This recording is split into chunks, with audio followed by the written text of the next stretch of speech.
cannot rely on the government. They cannot depend on anybody but themselves for defense. 911 wasn't working. Many of the police stations, they were hit and they were blown out too. All right, well, let's take a look at some of the footage that Ginny Simone shot up there in the aftermath of Superstorm Sandy. We felt like we were totally isolated over here on this island. From 6 p.m. to the early morning of the nights, it was pitch dark outside. 80% of New York had no power. It was very, very simple for a thug to break into numerous homes. There's no cell phones, no 911. How are you supposed to defend yourself?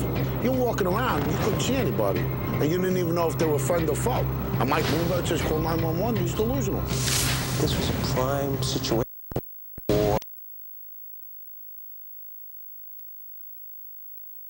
There's no one there to stop him. If you don't have a good Rottweiler, the equivalent is a good 12 gauge. As a citizen off duty, I took out my over and under Ruger stainless steel shotgun and kept it by my side. Showed my son exactly how to use it in case it was needed.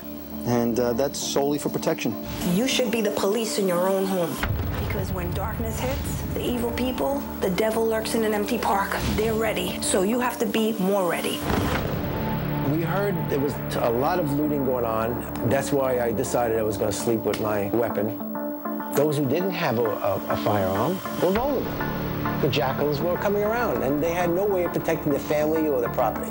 But there was no law. I have several police officer friends who said that the smartest move I could make would be to get my permits, purchase a handgun, and learn how to use it. They were saying that it was lawless in certain parts, you know, and if you didn't have a way to defend yourself, you were in big trouble.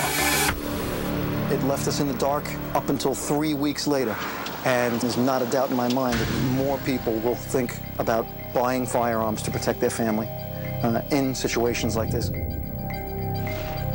We were closed for a whole week due to the storm, and when we reopened, it was just amazing. It was just nonstop sales.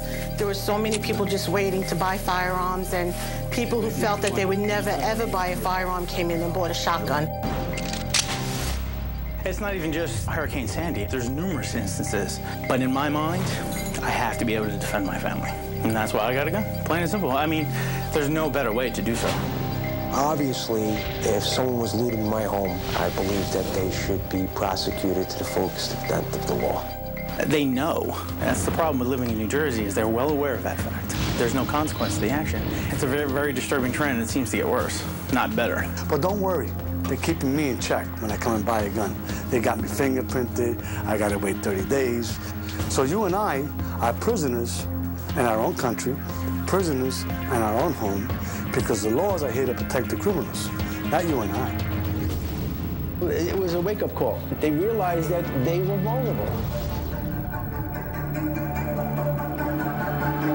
How do you recover from this? One day at a time. One day at a time, that's all you can do. I'm saying that thank God I have a Second Amendment. It's important to be able to protect your home and to be able to protect your family. And you can't rely on other people to help you. You have to help yourself.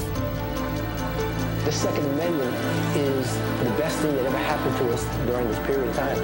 It is our American-born right, let alone our human right, to defend ourselves. In any situation, it's your inherent right.